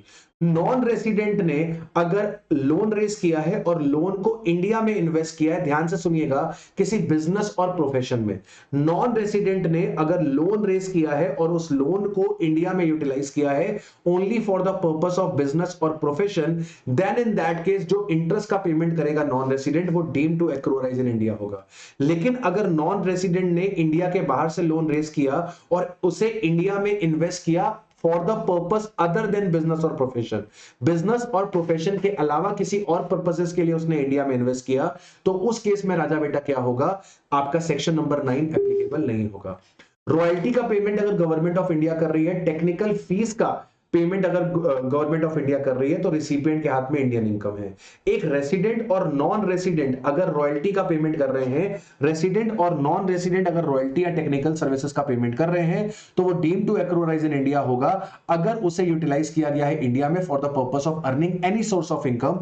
लेकिन अगर उसे इंडिया में यूटिलाइज ही नहीं करा गया, आईपीआर इंडिया के बाहर से उठाया और इंडिया के बाहर ही इस्तेमाल किया, तो इस केस में जो रॉयल्टी का पेमेंट होगा वो आपकी इंडियन इनकम नहीं होगी। टेक्निकल सर्विसेज इंडिया के बाहर ली फॉर द बिजनेस और any source of income outside India, तो टेक्निकल सर्विसेज का जो पेमेंट होगा वो भी आपका deem to accrue arise in India नहीं माना जाएगा। मतलब रॉयल्टी और टेक्निकल सर्विसेज के लिए उस इनकम का इंडिया के साथ नेक्सस बनना जरूरी है, या तो आईपीआर इंटेलेक्चुअल प्रॉपर्टी राइट जिसके लिए रॉयल्टी दिया जा रहा है वो इंडिया में यूज हो, या फिर टेक्निकल सर्विसेज इंडिया में यूज हो। अगर ये इंडिया में यूज हुए हैं तो रेसिडेंट और नॉन रेसिडेंट ने जो ये पेमेंट करा होगा रॉयल्टी का या फिर टेक्निकल फीस का, इसे इंडियन इनकम माना जाएगा। और मित्रों इसी के साथ आप लोग का रेसिडेंशियल स्टेटस ओवर कर लिया हम लोगों ने। आइए अब हम गाड़ी को आगे बढ़ाते हैं और बात करते हैं हमारे नेक्स्ट चैप्टर की, जिसका नाम है income under the head house property. Income under the head house property, सबसे पहले बात कर लेते हैं बेसिस ऑफ चार्ज की। बेसिस ऑफ चार्ज कहता है कि सर आपकी जो प्रॉपर्टी है that should consist of any building और land appurtenant there to. इसका मतलब ये हुआ कि सर अगर आपके पास बिल्डिंग नहीं है तो वहां से होने वाली इनकम जो है वो आपकी हाउस प्रॉपर्टी में कवर नहीं होगी। हाउस प्रॉपर्टी के अंदर वही प्रॉपर्टीज कवर है जिन प्रॉपर्टीज में बिल्डिंग होती। अगर बिल्डिंग नहीं है तो उस केस में आपकी जो इनकम है वो चली जाएगी या तो पीजीबीपी में या तो अदर सोर्स में। फॉर एग्जांपल अगर आपके पास कोई वेकेंट लैंड है तो वेकेंट लैंड से होने वाला जो इनकम है, वेकेंट लैंड से होने वाला जो इनकम है वो या तो पीजीबीपी में जाएगा बेटा जी, या तो वो अदर सोर्सेस में जाएगा। लेकिन अगर आपके पास कोई प्रॉपर्टी है जिसमें बिल्डिंग है तो वो वाली बिल्डिंग आपकी कवर होगी अंडर दैट हाउस प्रॉपर्टी में। असेसी जो होना चाहिए वो उस बिल्डिंग का या तो ओनर होना चाहिए या तो डीम्ड ओनर होना चाहिए। डीम्ड ओनर कौन है सर? जिसके नाम पे टाइटल नहीं है लेकिन सरकार उसे उसका ओनर मान के चलती है। जैसे अगर मान लो मैंने कोई house property in adequate consideration के लिए अपने वाइफ को ट्रांसफर कर दी, तो सर पेपरों में जो मालकिन है घर की वो मेरी वाइफ है, लेकिन इनकम टैक्स की नजरों में उस हाउस प्रॉपर्टी का मालिक मैं माना जाऊंगा, यानी कि वहां से जो इनकम होगी वो स्पाउस के हाथ में, मेरी वाइफ के हाथ में टैक्सेबल नहीं होगी, मेरे हाथ में टैक्सेबल होगी। House property must be used for any purpose except business or profession of the assessee. आप इस हाउस प्रॉपर्टी को किसी भी पर्पस के लिए यूज कर सकते हो। आप इसे लेट आउट कर सकते हो, आप इसे सेल्फ ऑक्यूपाई कर सकते हो, लेकिन आप अगर अपनी हाउस प्रॉपर्टी में अपना बिजनेस या प्रोफेशन चला रहे हो तो वो हाउस प्रॉपर्टी फिर आपकी income under that house property में कवर नहीं होगी। आपने हाउस प्रॉपर्टी लेट आउट करी, टेनेंट वहां पर अपना घर बना रहा है कि वो अपना बिजनेस या प्रोफेशन चला रहा है, उससे फर्क नहीं पड़ता। अगर आपने प्रॉपर्टी लेट आउट करी है तो टेनेंट उस प्रॉपर्टी को कैसे भी इस्तेमाल करे, आपकी वो प्रॉपर्टी हाउस प्रॉपर्टी हेड में कवर हो जाएगी। लेकिन आप अगर अपनी प्रॉपर्टी में अपना ही बिजनेस, अपना ही प्रोफेशन चला रहे हैं, फिर वो हाउस प्रॉपर्टी पीजीबीपी में जाती है, वो under the head house property में नहीं आती। इसके बाद तीसरा पॉइंट कहता है कि अगर आपके पास कोई house property as a stock in trade पड़ी हुई है, अगर आपके पास कोई house property as a stock in trade पड़ी हुई है, मतलब आप एक रियल एस्टेट एजेंट हो या आप एक रियल एस्टेट वाले बंदे हो जिसका काम क्या है, जो घर खरीदता है या फिर घर बनाता है बेचने के लिए। आप एक बिल्डर हो, आपने घर बनाया है बेचने के लिए, तो आपके लिए वो house property stock in trade है। तो सरकार कहती है कि अगर कोई हाउस प्रॉपर्टी है आपके पास जो as a stock in trade पड़ी है, उसे भी हम टैक्सेबल करेंगे अंडर दिस हेड, उसकी भी income under that house property में आएगी। However, as per section 23(5), net annual value of the HP of stock in trade shall be nil for 2 years from the end of the financial year in which the completion certificate is issued, if not let out for such period। कह रहा है sir अगर आपके पास कोई house property held है as a stock in trade, आपके पास कोई हाउस प्रॉपर्टी हेल्ड है as a stock in trade, तो जिस ईयर में आपको कंप्लीशन सर्टिफिकेट मिला है, फॉर एग्जांपल मान लेते हैं आपके पास प्रीवियस ईयर 21-22 के अंदर आपको 10 जुलाई 21 को कंप्लीशन सर्टिफिकेट मिला है हाउस प्रॉपर्टी का। तो कह रहा है कि सर जिस ईयर में आपको कंप्लीशन सर्टिफिकेट मिला है उस ईयर के एंड से 2 साल तक, उस ईयर के एंड से 2 साल तक, इस ईयर का एंड कब होगा? 31 मार्च 22 से लेकर 31 मार्च 24 तक। अगर आपकी ये प्रॉपर्टी लेट आउट नहीं होती या फिर ये सोल्ड नहीं होती, लेट आउट नहीं होती या फिर ये सोल्ड नहीं होती, तो 2 साल तक इस हाउस प्रॉपर्टी की जो एनएवी है, 2 साल तक इस हाउस प्रॉपर्टी की जो एनएवी है उसे नील माना जाएगा।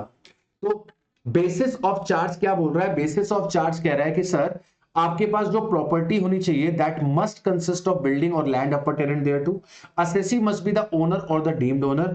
तीसरा, house property must be used for any purpose other than the purpose of business और प्रोफेशन। अगर ये 3 कंडीशंस आप फुलफिल कर देते हो तो हाउस प्रॉपर्टी क्वालिफाई कर जाएगी अंडर दैट हाउस प्रॉपर्टी के लिए, अदरवाइज आपकी वो प्रॉपर्टी या तो पीजीबीपी में चली जाएगी या तो अदर सोर्सेस में चली जाएगी।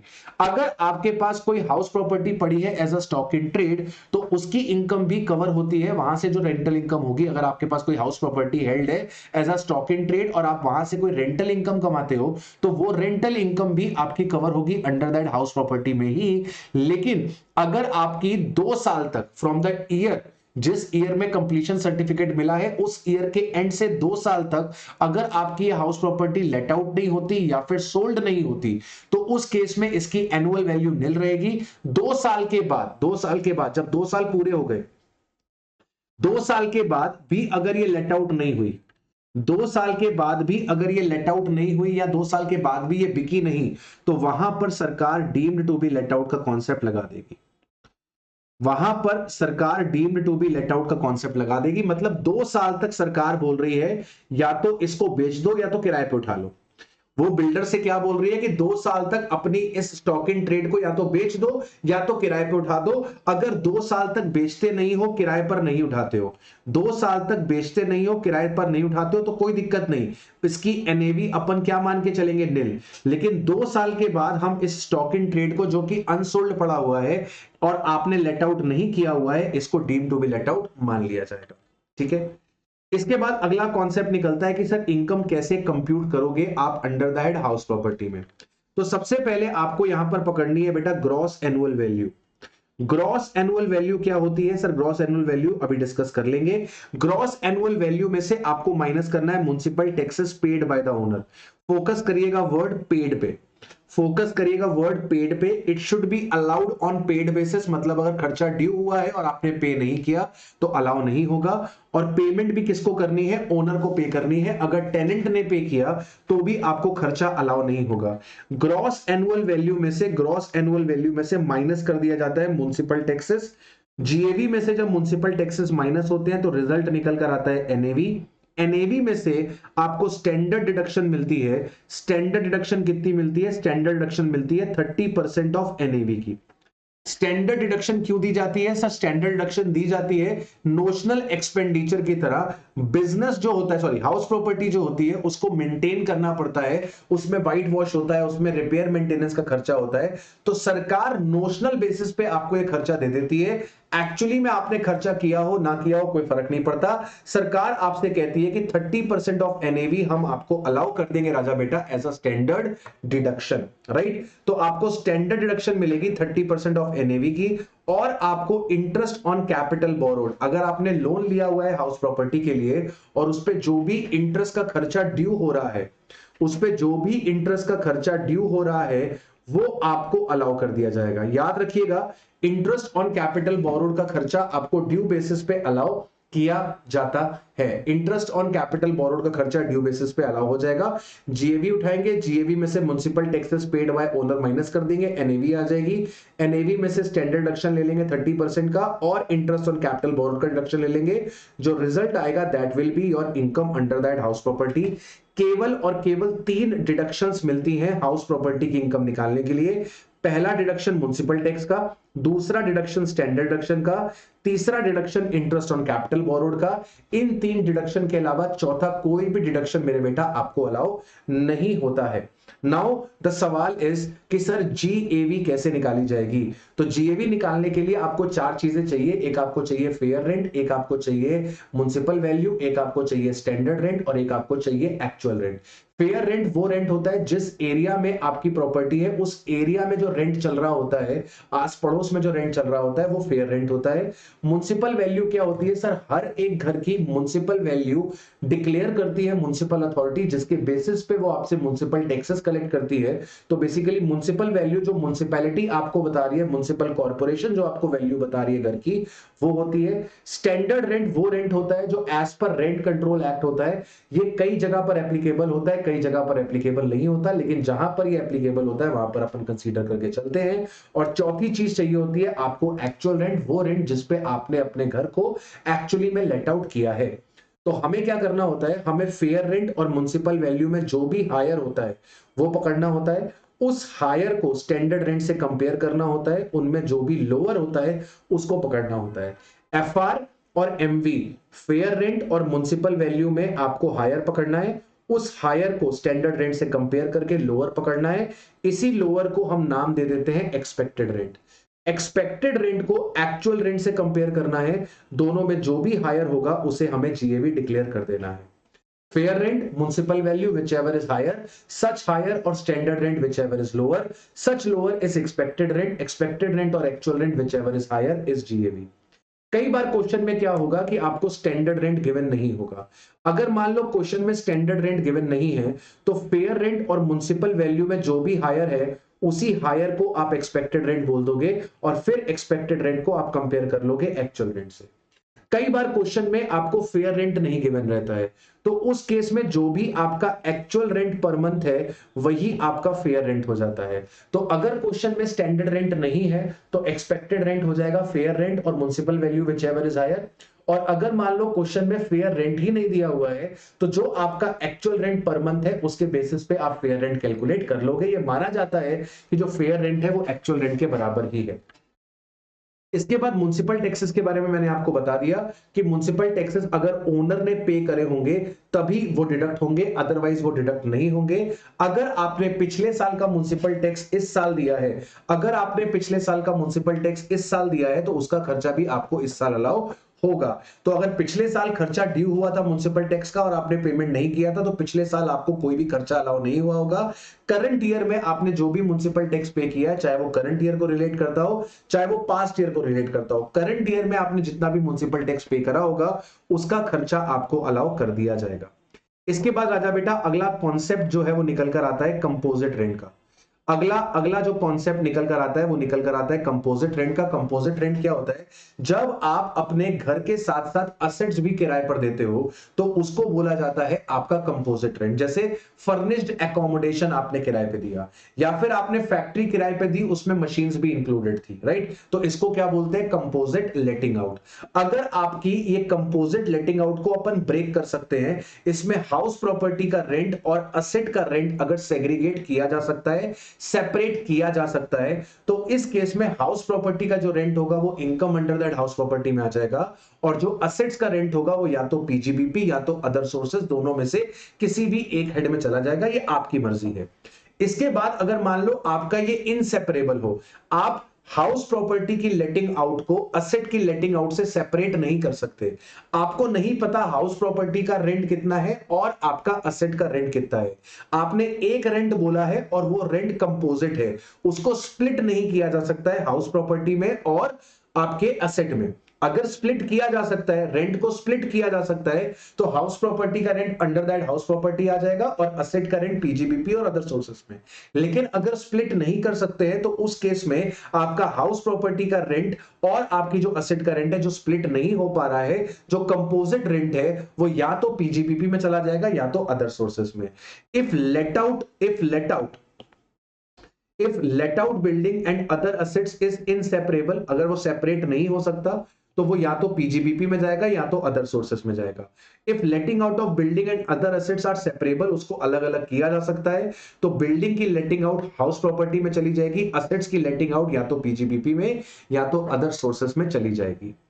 इसके बाद आपके पास कॉन्सेप्ट निकल कर आता है कि सर अगर आपके पास कोई हाउस प्रॉपर्टी है वो वेकेंट है सम पीरियड के लिए, जैसे आपके पास हाउस प्रॉपर्टी है वो लेट आउट है 9 महीने के लिए और वो वेकेंट है 3 महीने के लिए। वेकेंट का मतलब होता है कि सर घर खाली है, वेकेंट का मतलब होता है घर खाली है, घर के बाहर एक बड़ा सा घर के बाहर एक बड़ा सा ताला लगा हुआ है, राइट? घर के बाहर एक बड़ा सा ताला लगा हुआ है, वेकेंट का मतलब ये होता है, राइट? तो अगर आपके पास क्वेश्चन में वैकेंसी गिवन है तो उस क्वेश्चन में आप कैसे काम करोगे? उस क्वेश्चन के अंदर सबसे पहले आपको जो एक्सपेक्टेड रेंट है वो पूरे साल भर का निकालना है, मतलब 12 महीने का निकालना है, और आपको जो एक्चुअल रेंट निकालना है वो लेट आउट पीरियड का निकालना है। यानी कि हमारे केस में देखें तो आप एक्सपेक्टेड रेंट पूरे 12 महीने का निकालोगे और actual rent let out period का निकालोगे, यानी कि 9 महीने का निकालोगे। इसके बाद आप एक्चुअल रेंट को और एक्सपेक्टेड रेंट को कंपेयर करोगे। अगर कंपैरिजन में आपको दिखाई दे कि एक्चुअल रेंट एक्सपेक्टेड रेंट से ज्यादा है तो आपकी जीएवी एक्चुअल रेंट बन जाएगी। अगर कंपैरिजन में दिखाई दे कि एक्चुअल रेंट एक्सपेक्टेड रेंट से कम है लेकिन उसका रीजन वैकेंसी है, मतलब अगर ये 3 महीने की वैकेंसी ना होती तो एक्चुअल रेंट एक्सपेक्टेड रेंट से ज्यादा होता। अगर 3 महीने की वैकेंसी ना होती तो एक्चुअल रेंट एक्सपेक्टेड रेंट से ज्यादा होता। अगर ऐसा सिनेरियो है तो उस केस में भी जीएवी आपका एक्चुअल रेंट ही बनेगा। लेकिन अगर एक्चुअल रेंट एक्सपेक्टेड रेंट से कम है और उसका रीजन वैकेंसी नहीं है, कोई और ही रीजन है, तो उस केस में आपकी जीएवी जो है वो एक्सपेक्टेड रेंट निकल कर आएगी। उस केस में आपकी जो जीएवी है वो एक्सपेक्टेड रेंट निकल कर आएगी। एक एग्जांपल के थ्रू मैं आपको ये समझाना चाहता हूं। मान लेते हैं राजा बेटा मान लेते हैं राजा बेटा कि आपका जो एक्सपेक्टेड रेंट है, मैं 3 केसेस बना देता हूं यहां पे, केस नंबर 1, केस नंबर 2 और केस नंबर 3। मान लेते हैं आपका एक्सपेक्टेड रेंट तीनों केसेस में 12,000 रुपए पर मंथ है। 12,000 रुपए पर मंथ आपको एक्सपेक्टेड रेंट दिया हुआ है, ठीक है बेटा, 12,000 रुपए पर मंथ आपको एक्सपेक्टेड रेंट दिया हुआ है, ठीक है, ठीक है। अब आपका जो एक्चुअल रेंट है राजा बेटा, एक्चुअल रेंट जो है वो आपका 14,000 रुपए है, एक्चुअल रेंट जो है आपका वो 9,000 रुपए है, नहीं एक काम करते हैं, एक्चुअल रेंट 16,000 रुपए है, एक्चुअल रेंट 14,000 रुपए है और एक्चुअल रेंट आपका 10,000 रुपए है, ठीक है, ये भी पर मंथ है। वैकेंसी वैकेंसी वैकेंसी तीनों केसेस में 3-3 महीने की है, तीनों केसेस में 3-3 महीने की वैकेंसी है। अब पहले वाले केस में देखना, केस नंबर 1 में मैंने आपसे क्या कहा, एक्सपेक्टेड रेंट पूरे साल का निकलेगा, तो एक्सपेक्टेड रेंट आ जाएगा 1,44,000, ये पूरे 12 महीने का है। Actual rent 16,000 let out period का, लेट आउट पीरियड है 9 महीने का, तो 16,000 इंटू 9, ये भी निकल रहा है 144 का। एक काम कर लेते हैं, रेंट बदल देते हैं, 16 की जगह पर 18 कर देते हैं, रेंट को 18,000 कर देते हैं, ठीक है, ताकि आपको कॉन्सेप्ट बढ़िया समझ में आए। 18,000 इंटू 9 कर देते हैं 162। तो अब अगर आप ध्यान से देखो, एक्सपेक्टेड रेंट हमने पूरे 12 महीने का लिया हुआ है, एक्सपेक्टेड रेंट हमने पूरे 12 महीने का लिया हुआ है और वो 144 है, और एक्चुअल रेंट हमने 9 महीने का लिया है, वो 162 है। अब अगर आप ध्यान से देखें तो आपका एक्चुअल रेंट एक्सपेक्टेड रेंट से ज्यादा है, तो इस केस में जीएवी एक्चुअल रेंट बन जाएगी यानी कि 162। इस केस में जीएवी एक्चुअल रेंट बन जाएगी यानी कि 162। अब केस नंबर 2 पे देखो, केस नंबर 2 पे देखो, एक्सपेक्टेड रेंट पूरे 12 महीने का लिया जाएगा जो कि 144 ही आएगा। एक्चुअल रेंट ध्यान से देखो बेटा, एक्चुअल रेंट 9 महीने का लिया जाएगा। आपका किराया कितना है, आपका किराया है 14,000 रुपए, तो 14,000 इंटू 9, 14,000 इंटू 9, तो 14,000 इंटू 9 होता है 1,26,000। तो अब ध्यान से देखो, आपका जो एक्चुअल रेंट है वो आपके एक्सपेक्टेड रेंट से कम है। क्या एक्चुअल रेंट एक्सपेक्टेड रेंट से कम है वैकेंसी की वजह से? सर अगर वैकेंसी ना होती, अगर वैकेंसी ना होती तो आपके पास एक्चुअल रेंट कितना होता? अगर वैकेंसी ना होती तो आपके पास एक्चुअल रेंट कितना होता? सर अगर वैकेंसी ना होती तो मेरा एक्चुअल रेंट 168 होता। अगर वैकेंसी ना होती तो मेरा एक्चुअल रेंट एक्सपेक्टेड रेंट से ज्यादा होता। इसका मतलब मेरा एक्चुअल रेंट एक्सपेक्टेड रेंट से कम है क्योंकि वैकेंसी है। वैकेंसी ना होती तो एक्चुअल रेंट एक्सपेक्टेड रेंट से ज्यादा होता। तो अगर आपका एक्चुअल रेंट एक्सपेक्टेड रेंट से कम है ड्यू टू वैकेंसी, ये कम है ड्यू टू वैकेंसी, और अगर ये वैकेंसी की वजह से कम है देन ऑल्सो आपका जीएवी क्या बनेगा, एआर, यानी कि 1,26,000। क्लियर? अच्छा अब आ जाता है केस नंबर 3। अब आ जाता है आपके पास केस नंबर 3। केस नंबर 3 आपसे क्या कह रहा है? केस नंबर 3 आपसे क्या कह रहा है? एक्सपेक्टेड रेंट पूरे 12 महीने का लिया जाएगा, एक्सपेक्टेड रेंट पूरे पूरे 12 महीने का लिया जाएगा। एक्सपेक्टेड रेंट कितना निकल कर आ रहा है? एक्सपेक्टेड रेंट निकल कर आ रहा है 1,44,000 रुपीज का, ठीक है, एक्सपेक्टेड रेंट निकल कर आ रहा है 1,44,000 रुपीज का। एक्चुअल रेंट आप कितने महीने का लोगे? 9 महीने का। कितने रुपए का किराया है? 10,000 रुपए महीने का किराया है, तो 10,000 इंटू 9, 10,000 इंटू 9 90,000। अब अगर आप ध्यान से देखो तो फिर से आपका एक्चुअल रेंट एक्सपेक्टेड रेंट से कम है। क्या एक्चुअल रेंट एक्सपेक्टेड रेंट से कम है वैकेंसी की वजह से? चेक कर लो। अगर क्या वैकेंसी ना होती, अगर वैकेंसी ना होती तो क्या होता? अगर वैकेंसी ना होती तो पूरे 12 महीने का किराया आता, पूरे 12 महीने का किराया 1,20,000 होता। तो बेटा 1,20,000 तो 1,44,000 से कम ही होता है, 1,20,000 144 से कम ही होता है। मतलब अगर पूरे साल भर भी किराया मिल जाता तो भी वो एक्सपेक्टेड रेंट से कम ही होता। तो अगर आपका एक्चुअल रेंट एक्सपेक्टेड रेंट से कम है और उसका रीजन वैकेंसी नहीं है, तो इस केस में आपका जीएवी क्या बनेगा? इस केस में आपका जीएवी एक्सपेक्टेड रेंट बनेगा 144। पहले केस में वैकेंसी होने के बावजूद एक्चुअल रेंट एक्सपेक्टेड रेंट से ज्यादा है, पहले केस में वैकेंसी होने के बावजूद एक्चुअल रेंट एक्सपेक्टेड रेंट से ज्यादा है, तो यहां तो क्वेश्चन ही नहीं राइज होगा, जीएवी एक्चुअल रेंट बनेगा। दूसरे केस में एक्चुअल रेंट एक्सपेक्टेड रेंट से कम है क्योंकि वैकेंसी है। अगर वैकेंसी ना होती तो एक्चुअल रेंट एक्सपेक्टेड रेंट से ज्यादा होता। ऐसे केस में जीएवी एक्चुअल रेंट बन जाता है अगर एक्चुअल रेंट वैकेंसी की वजह से कम है। तीसरे केस में एक्चुअल रेंट जो है वो एक्सपेक्टेड रेंट से कम है लेकिन रीजन वैकेंसी नहीं है। अगर वैकेंसी होती भी तो भी वो एक्सपेक्टेड रेंट से कम ही होता। और अगर एक्चुअल रेंट एक्सपेक्टेड रेंट से कम है और उसका रीजन वैकेंसी नहीं है तो जीएवी एक्सपेक्टेड रेंट बनता है। आई होप आपको ये पॉइंट क्लियर हो गया है। इसके बाद अगला पॉइंट निकल कर आता है कि अगर आपके पास कोई हाउस प्रॉपर्टी है और वो part of the year let out है, part of the year self occupied है। मतलब आपके पास जैसे मान लो प्रॉपर्टी है, आपके पास प्रॉपर्टी है वो लेट आउट है 9 महीने के लिए और सेल्फ ऑक्यूपाइड है 3 महीने के लिए। वैकेंसी में और सेल्फ ऑक्यूपाइड में फर्क होता है। वैकेंसी में घर के बाहर ताला लगा होता है, घर खाली होता है। सेल्फ ऑक्यूपाइड का मतलब क्या है? घर पर मालिक रहता है। सेल्फ ऑक्यूपाइड का मतलब क्या है? घर पर मालिक रहता है, मतलब कि असेसी रहता है। तो सर अगर आपके पास हाउस प्रॉपर्टी है जो कि part of the year let out है और part of the year self occupied है, 9 महीने लेट आउट है, 3 महीने सेल्फ ऑक्यूपाइड है, ऐसा अगर सिनेरियो आएगा तो क्या करेंगे? सर एक्सपेक्टेड रेंट पूरे 12 महीने का निकाला जाएगा। एक्सपेक्टेड रेंट पूरे 12 महीने का निकाला जाएगा। Actual rent let out period का निकाला जाएगा, यानी कि हमारे केस में 9 महीने का निकाला जाएगा। एक्सपेक्टेड रेंट और एक्चुअल रेंट को कंपेयर किया जाएगा, दोनों में जो भी हायर होगा उसको जीएवी डिक्लेयर कर दिया जाएगा। तो एक्चुअल रेंट निकालोगे लेट आउट पीरियड का और आपका एक्सपेक्टेड रेंट निकालोगे पूरे साल भर का, दोनों में जो भी हायर होगा वो जीएवी निकल कर आ जाएगा। ये है part of the year let out, part of the year self occupied. Part of the year vacant में, part of the year let out and part of the year vacant में मैंने आपको समझाया कि अगर वैकेंसी की वजह से एआर ईआर से कम है तो एआर आपका जीएवी बन जाता है और वैकेंसी की वजह से एआर ईआर से कम नहीं है तो एआर आपका जीएवी बनता है। और अगर एआर ईआर से ज्यादा है वैकेंसी होने के बावजूद भी तो भी आपका जीएवी एआर ही निकल कर आता है। इसके बाद बात करते हैं कि मान लो आपके पास कोई हाउस प्रॉपर्टी है वो सेल्फ ऑक्यूपाइड है। आपके पास कोई हाउस प्रॉपर्टी है वो सेल्फ ऑक्यूपाइड है तो उसका क्या होगा?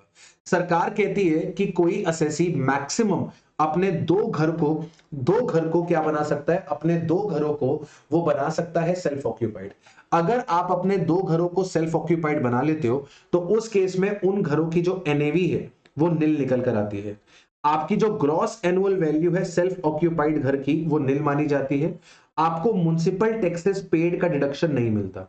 तो अगर आपके पास सेल्फ ऑक्यूपाइड हाउस प्रॉपर्टी है, अगर आपके पास सेल्फ ऑक्यूपाइड हाउस प्रॉपर्टी है तो उसकी जीएवी निल रहती है। म्युनिसिपल टैक्स का खर्चा आपको अलाउड ही नहीं होता, यानी कि आपकी एनएवी क्या निकल कर आती है? निल निकल कर आती है। तो अगर आपके पास सेल्फ ऑक्यूपाइड हाउस प्रॉपर्टी है तो उसका एनएवी निल होगा। कितने घर सेल्फ ऑक्यूपाइड हो सकते हैं? मैक्सिमम 2 घर सेल्फ ऑक्यूपाइड हो सकते हैं। सर अगर 2 से ज्यादा घर सेल्फ ऑक्यूपाइड हो तो अगर आपके पास 2 से ज्यादा घर सेल्फ ऑक्यूपाइड है, अगर आपके पास 2 से ज्यादा घर सेल्फ ऑक्यूपाइड है तो कोई भी 2 घर सेल्फ ऑक्यूपाइड माने जाएंगे और उनकी एनएवी निल हो जाएगी और बाकी जो घर होंगे वो deemed to be let out हो जाएंगे और जो उनका एक्सपेक्टेड रेंट है वही उनकी जीएवी बन जाएगा। तो अगर मान लो आपके पास 3 घर है और तीनों घर सेल्फ ऑक्यूपाइड है तो आपकी मर्जी है, आप कोई भी 2 घर सेल्फ ऑक्यूपाइड मान के उनकी एनएवी को निल कर सकते हो। जो रिमेनिंग घर होगा वो आपका deemed to be let out हो जाएगा और उसका जो जीएवी है वो एक्सपेक्टेड रेंट निकल कर आ जाएगा। Any 2 houses shall be considered as self-occupied and dealt accordingly. Remaining जो आपके घर हैं उन्हें deemed to be let out माना जाएगा और उनकी जीएवी एक्सपेक्टेड रेंट हो जाएगी। अब मान लीजिए आपके पास घर है, उसका एक पोर्शन लेट आउट है और दूसरा पोर्शन सेल्फ ऑक्यूपाइड है, तो उस केस में क्या होगा? जैसे मान लीजिए आपके पास एक घर है, मान लीजिए आपके पास एक घर है, ये एक घर है, ठीक है, और इस घर का 60% पोर्शन, इस घर का 60% पोर्शन आपने लेट आउट किया हुआ है और इस घर का 40% पोर्शन आपने सेल्फ ऑक्यूपाई किया हुआ है। तो इस केस में आप क्या करेंगे? इस केस में आप इसे 2 अलग अलग घर की तरह ट्रीट करेंगे।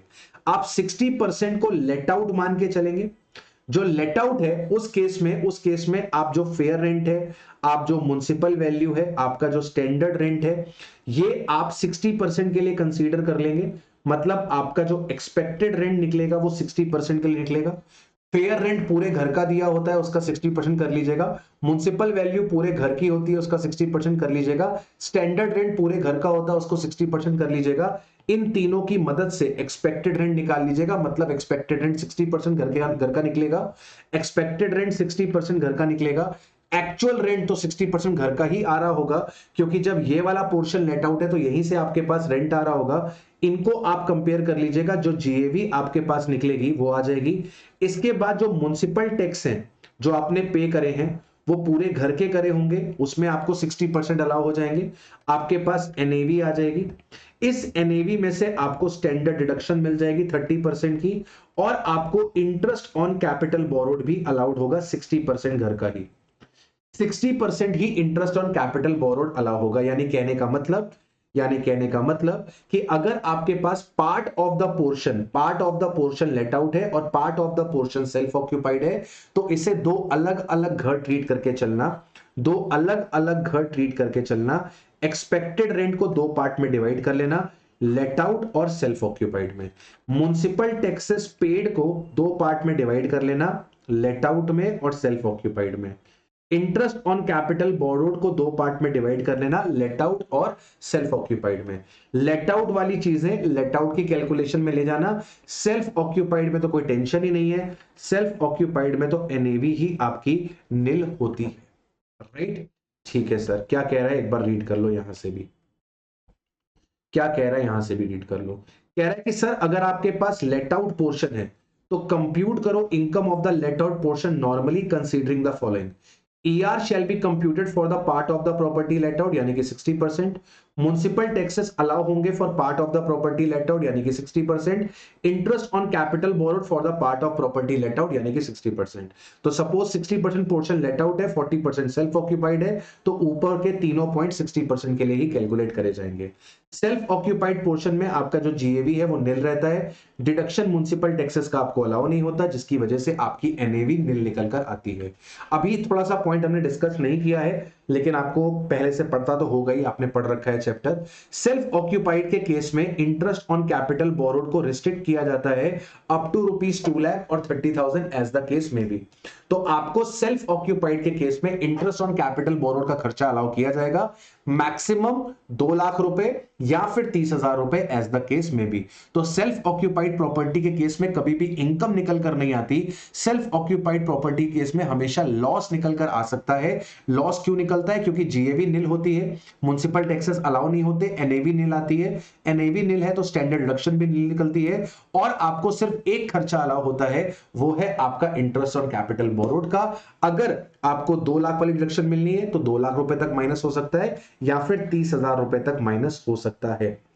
तो सबसे पहले अपन बात कर लेते हैं स्टैट्यूटरी डिडक्शन की, यानी कि स्टैंडर्ड डिडक्शन की। तो ये मैंने आपको बता दिया कि ये एक नोशनल एक्सपेंडिचर है, एक्चुअल बेसिस पे खर्चा अलाउ नहीं होता, नोशनल बेसिस पे खर्चा अलाउ कर दिया जाता है, जो कि 30% ऑफ एनएवी के बराबर होता है। Interest on capital borrowed, interest on capital borrowed को हम दो पार्ट में डिवाइड कर देते हैं। एक होता है प्री कंस्ट्रक्शन पीरियड और एक होता है करंट ईयर का इंटरेस्ट। प्री कंस्ट्रक्शन पीरियड क्या होता है सर? प्री कंस्ट्रक्शन पीरियड शुरू होता है from the date of loan till the previous year preceding the previous year in which the construction is completed. तो जिस ईयर में कंस्ट्रक्शन कंप्लीट हुआ है उसके पहले वाले साल तक प्री कंस्ट्रक्शन पीरियड होता है। फॉर एग्जांपल, आपके घर का कंस्ट्रक्शन कंप्लीट हुआ है 10 जुलाई 2022, यानी कि आपके घर का कंस्ट्रक्शन कंप्लीट हुआ है 2022-23 में। तो प्री कंस्ट्रक्शन पीरियड 2022-23 से पिछले वाले साल तक चलता है, 21-22 तक, यानी कि 31 मार्च 22 तक। तो जिस दिन आपने लोन लिया था वहां से लेकर 31 मार्च 22 तक प्री कंस्ट्रक्शन पीरियड है। प्री कंस्ट्रक्शन पीरियड का जितना भी इंटरेस्ट होता है राजा बेटा, उसे एक्यूमुलेट कर लिया जाता है और वो आपको 5 आसान किश्तों में अलाउ किया जाता है। वो आपको 5 आसान किस्तों में अलाउ किया जाता है from the year in which the construction is completed. तो जैसे कि मैंने बोला कि अगर 10 जुलाई 2022 को आपका कंस्ट्रक्शन कंप्लीट हुआ है तो इसके पिछले साल तक यानी कि 21-22 तक 31 मार्च 22 तक आपका प्री कंस्ट्रक्शन पीरियड था। तो लोन की डेट से 31 मार्च 22 तक का जितना भी इंटरेस्ट होगा वो एक्यूमुलेट हो जाएगा और 5 किस्तों में अलाउ होगा। पहली किस्त 2022-23 जिसमें कंस्ट्रक्शन कंप्लीट हुआ था, फिर 23-24, फिर 24-25, फिर 25-26 और फिर 26-27 में आपको अलाउ होगा। करंट ईयर का जो इंटरेस्ट होता है वो आपको पूरा का पूरा करंट ईयर में ही अलाउ कर दिया जाता है। जितना भी इंटरेस्ट ड्यू होगा वो आपको अलाउ होगा। ड्यू बेसिस पे अलाउ होता है, पेमेंट करना जरूरी नहीं है। ठीक है, ये ड्यू बेसिस पे अलाउ होता है, इस चीज का हमेशा ध्यान रखना। ये आपको हमेशा अलाउ किया जाता है ऑन ड्यू बेसिस। ये आपको हमेशा अलाउ किया जाता है ऑन ड्यू बेसिस। इसके बाद अगला पॉइंट निकल कर आता है, interest on fresh loan taken to repay the original loan is allowed. तो अगर आपने ओरिजिनल लोन घर के कंस्ट्रक्शन के लिए खरीदा था और घर के कंस्ट्रक्शन के लिए लिया था और उसको रीपे करने के लिए आप एक नया लोन लेते हो तो नए लोन का जो ब्याज है वो भी आपको यहां पर अलाउ होगा। अगर आपने ब्रोकरेज या फिर कमीशन पे करी है लोन के अरेंजमेंट के लिए तो ब्रोकरेज का खर्चा आपको अलाउ नहीं होगा। इंटरेस्ट ऑन अनपेड इंटरेस्ट आपको अलाउ नहीं होगा। मतलब अगर आप लेट पेमेंट करते हो इंस्टॉलमेंट की जिसकी वजह से इंटरेस्ट के ऊपर इंटरेस्ट लग जाता है, वो इंटरेस्ट आपको कभी भी अलाउ नहीं होगा। इंटरेस्ट केवल प्रिंसिपल वाला अलाउ होगा, जो इंटरेस्ट के ऊपर इंटरेस्ट लग रहा है वो खर्चा आपको अलाउ नहीं होगा। अगर आपने लोन लिया है इंडिया के बाहर से तो इंटरेस्ट का खर्चा आपको तभी अलाउ होगा जब आपने इंटरेस्ट में से टीडीएस डिडक्ट कर रखा होगा। अगर आपने विदेश से लोन लिया है तो विदेशी लोन पे डिडक्शन आपको तभी मिलेगी अगर आपने इंटरेस्ट का पेमेंट करते वक्त उस इंटरेस्ट में से टीडीएस का डिडक्शन काट रखा हो। लेट आउट प्रॉपर्टी के केस में इंटरेस्ट ऑन कैपिटल बोरोड पे कोई रिस्ट्रिक्शन नहीं होती, कितना भी इंटरेस्ट आप माइनस करवा सकते हो। लेकिन अगर आपकी प्रॉपर्टी सेल्फ ऑक्यूपाइड है तो उस केस में रिस्ट्रिक्शन लगती है। अगर आपने लोन एक्वायर किया है for the construction of the house property, loan आपने एक्वायर किया है for the purchase of house property, loan आपने लिया है ऑन और आफ्टर 1/4/1999, आपके घर का एक्विजिशन या फिर कंस्ट्रक्शन कंप्लीट हो जाता है with in the 5 years from the end of the financial year which the loan is taken, तो आपको मैक्सिमम डिडक्शन 2 लाख की मिलती है। बाकी केसेस में आपको डिडक्शन 30,000 की मिलती है। मेरी बात को ध्यान से सुनिएगा। अगर आपने लोन लिया है घर खरीदने के लिए या फिर कंस्ट्रक्शन के लिए, लोन आपने लिया है 1 अप्रैल 1999 या उसके बाद, आपका जो घर का कंस्ट्रक्शन है जिस ईयर में आपने लोन लिया था उस ईयर के एंड से 5 साल तक, जिस ईयर में लोन लिया था उस ईयर के एंड से 5 साल तक आपके घर का कंस्ट्रक्शन कंप्लीट हो जाता है, तो इस केस में आपको मैक्सिमम डिडक्शन मिलती है 2 लाख। इस केस में मैक्सिमम डिडक्शन आपको मिलती है 2 लाख। और अगर आपने लोन रिपेयर के लिए लिया है, रिनोवेशन के लिए लिया है, ठीक है, तो उस केस में आपको 30,000 रुपए तक का ही मैक्सिमम डिडक्शन मिलता है। ये रिस्ट्रिक्शन सिर्फ सेल्फ ऑक्यूपाइड हाउस प्रॉपर्टी में है। ये रिस्ट्रिक्शन आपकी लेट आउट प्रॉपर्टी में एप्लीकेबल नहीं होती। लेट आउट प्रॉपर्टी के केस में कितना भी इंटरेस्ट हो उसका आपको डिडक्शन मिल जाता है। अगला पॉइंट यहां पर निकल कर आता है को ओन्ड हाउस प्रॉपर्टी। को ओन्ड हाउस प्रॉपर्टी क्या होती है सर? एक ऐसी हाउस प्रॉपर्टी जिसके एक से ज्यादा ओनर हो। जैसे मान लो ये घर है, इस घर की 4 यूनिट्स है। ये एक घर है, इस घर की 4 यूनिट है, यूनिट 1, यूनिट 2, यूनिट 3, यूनिट 4। इस हाउस प्रॉपर्टी के जो ओनर्स हैं वो ए एंड बी है। इस हाउस प्रॉपर्टी के जो इक्वल ओनर्स हैं वो ए और बी है। ए और बी इस हाउस प्रॉपर्टी के इक्वल ओनर्स हैं। यूनिट 1 और यूनिट 2 हमने लेट आउट कर रखा है। यूनिट 3 सेल्फ ऑक्यूपाई किया हुआ है ए ने। यूनिट 4 जो है वो सेल्फ ऑक्यूपाई कर रखा है बी ने। तो इस केस में इसका ट्रीटमेंट क्या होगा? तो अगर मान लो प्रॉपर्टी के एक से ज्यादा ओनर्स हैं, प्रॉपर्टी के एक से ज्यादा ओनर्स हैं और प्रॉपर्टी अगर लेट आउट है तो उस केस में हम उसकी इनकम नॉर्मल तरीके से निकालेंगे जैसे उसका सिंगल ओनर है, और जो भी इनकम निकल कर आएगी वो हम ओनर्स के बीच में डिवाइड कर देंगे उनके ओनरशिप के बेसिस पे। तो सर कह रहा है कि सर अगर को ओन्ड प्रॉपर्टी लेट आउट है तो कैलकुलेट करनी है income of the let out property normally as there is a single owner. मतलब कुछ नहीं करना, लेट आउट पोर्शन का जीएवी उठाना है, उसमें से म्युनिसिपल टैक्सेस को माइनस करना है, एनएवी आ जाएगी, एनएवी में से स्टैंडर्ड डिडक्शन, और इसमें से इंटरेस्ट ऑन कैपिटल बोरोड को माइनस करना है। जो रिजल्ट निकल कर आएगा वो आपकी इनकम हो जाएगी अंडर दैट हाउस प्रॉपर्टी, और इस इनकम को ए और बी में फिर अपन क्या कर देंगे, डिवाइड कर देंगे उनके ओनरशिप के बेसिस पे। अगर को ओन्ड प्रॉपर्टी सेल्फ ऑक्यूपाइड है तो उस केस में हर एक ओनर का कैलकुलेशन अलग से होगा। जैसे हमारे केस में यूनिट 3 ए ने सेल्फ ऑक्यूपाई करा हुआ था, यूनिट 4 बी ने सेल्फ ऑक्यूपाई किया हुआ था, तो यूनिट 3 की कैलकुलेशन अलग से होगी ए के लिए, यूनिट 4 की कैलकुलेशन अलग से होगी बी के लिए, और दोनों को ए और बी दोनों को सेल्फ ऑक्यूपाइड हाउस प्रॉपर्टी का जो 2,30,000 का डिडक्शन है वो अलग अलग दिया जाएगा। A is entitled for maximum deduction of 2 lakh separately and B is entitled for deduction of 2 lakh separately. हमेशा ध्यान रखना कि ये जो सेल्फ ऑक्यूपाइड में इंटरेस्ट ऑन कैपिटल बोरोड की रिस्ट्रिक्शन है, ये घर के ऊपर नहीं है, ये असेसी के ऊपर है। एक असेसी मैक्सिमम डिडक्शन 2 लाख रुपए की ले सकता है सेल्फ ऑक्यूपाइड हाउस प्रॉपर्टी में अगर लोन खरीदने के लिए या फिर कंस्ट्रक्शन करने के लिए है, और वही असेसी मैक्सिमम 30,000 रुपए की डिडक्शन ले सकता है अगर उसने लोन रिपेयर या फिर रिनोवेशन पर्पस के लिए लिया है। तो वही चीज मैंने आपको यहां पर बताई कि सर यहां पर अगर सेल्फ ऑक्यूपाइड है तो हमें कैलकुलेट करना पड़ेगा फॉर ईच को ओनर सेपरेटली। दोनों की एनएवी निल निकलेगी क्योंकि सेल्फ ऑक्यूपाइड है, एनएवी निल है तो स्टैंडर्ड डिडक्शन भी निल निकलेगी। Each co-owner is entitled for deduction of interest on capital borrowed of rupees 30,000 and 2 lakh respectively। यानी कि यहां पर हम यूनिट 1 और यूनिट 2 जो कि लेट आउट है उसकी इनकम नॉर्मली निकालेंगे और उस इनकम को ए और बी में डिवाइड कर देंगे इक्वली। यहां पर ए को 2 लाख या 30,000 रुपए का डिडक्शन अलग से मिलेगा, बी को 2 लाख और 30,000 का डिडक्शन अलग से मिलेगा। This is maximum, this is maximum deduction which A and B can claim separately. A की 2 लाख और 30,000 की लिमिट अलग है, बी की 2 लाख और 30,000 की लिमिट अलग है। अब ये डिपेंड करेगा कि लोन घर खरीदने और कंस्ट्रक्शन के लिए था कि घर के लिए जो लोन लिया था वो रिपेयर रिनोवेशन के लिए लिया था। अगर परचेज और एक्विजिशन के लिए होगा तो मैक्सिमम 2 लाख, रिपेयर और रिनोवेशन के लिए होगा तो मैक्सिमम 30,000। फिर से बोल रहा हूं, ए और बी दोनों को ये इंडिविजुअल लिमिट्स दी जाएंगी। इसके बाद अगला पॉइंट निकल कर आता है ट्रीटमेंट ऑफ अनरियलाइज्ड रेंट। अगर आप टेनेंट से रेंट रिकवर नहीं कर पाते हो तो उसको बोलते हैं अनरियलाइज्ड रेंट। अनरियलाइज्ड रेंट को रिड्यूस करवा दिया जाता है एक्चुअल रेंट से। Actual rent should not include unrealised rent. Actual rent में से अनरियलाइज्ड रेंट माइनस करवा दिया जाता है बशर्ते 4 कंडीशंस पूरी हो जाएं। पहली कंडीशन, टेनेंसी बोनाफाइड होनी चाहिए। डिफॉल्टिंग टेनेंट ने आपकी हाउस प्रॉपर्टी वेकेट कर दी होनी चाहिए। डिफॉल्टिंग टेनेंट आपकी किसी और हाउस प्रॉपर्टी में किराएदार नहीं होना चाहिए, और आपने डिफॉल्टिंग टेनेंट के अगेंस्ट लीगल प्रोसीडिंग्स इनिशिएट कर दी हैं अपने अनरियलाइज्ड रेंट की रिकवरी के लिए, या फिर आप एओ को सेटिस्फाई कर दो कि सर लीगल प्रोसीडिंग्स करके कोई फायदा नहीं है, रेंट रिकवर हो नहीं पाएगा क्योंकि सर जो किराएदार था वो मर गया। अब अगर किराएदार मर गया तो उसके अगेंस्ट लीगल प्रोसीडिंग्स करके क्या करोगे? मान लो किराएदार लंदन चला गया तो उसके अगेंस्ट प्रोसीडिंग्स करके क्या कर लोगे? कोई फायदा नहीं होने वाला। तो सर एक्चुअल रेंट में से अनरियलाइज्ड रेंट को माइनस कर दिया जाएगा। एक्चुअल रेंट में से अनरियलाइज्ड रेंट को माइनस कर दिया जाएगा अगर 4 कंडीशंस पूरी हो जाएं। टेनेंसी बोनाफाइड होनी चाहिए, डिफॉल्टिंग टेनेंट ने हाउस प्रॉपर्टी वेकेट कर रखी हो, इसके बाद आपका जो असेसी है उसने लीगल स्टेप्स डाल दिए हैं अनरियलाइज्ड रेंट को रिकवर करने के लिए, और जो डिफॉल्टिंग टेनेंट है वो असेसी की दूसरी हाउस प्रॉपर्टी में किराएदार नहीं होना चाहिए।